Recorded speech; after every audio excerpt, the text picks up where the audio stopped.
गुलामानं प्रतिक्रिया द्यायची नसते, उद्धव ठाकरेंनी शिंदेंवर जहरी टीका केली। गुलामांनी 2022 मध्ये काय चमत्कार केला हे पाहिलं। गोगावलेंनी आता उद्धव ठाकरे यांना प्रत्युत्तर दिलेलं आहे।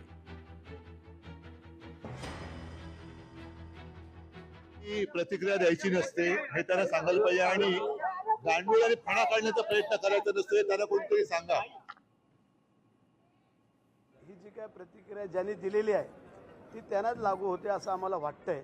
त्याचं कारण आहे, कारण जो काय गुलाम असता तर गुलामांनी काय चमत्कार केला 2022 सालामध्ये हे आपण पाहिलं, आणि गांडूळ असता तर 2024ची महायुतीची सत्ता परत आली नसती। त्याच्यामुळे शिंदे साहेबांचा नाद आणि देवेंद्रजींचा नाद कोणी करू नये असं मला वाटतंय। लोकशाही मराठी ऐका, पहा, जागरूक रहा।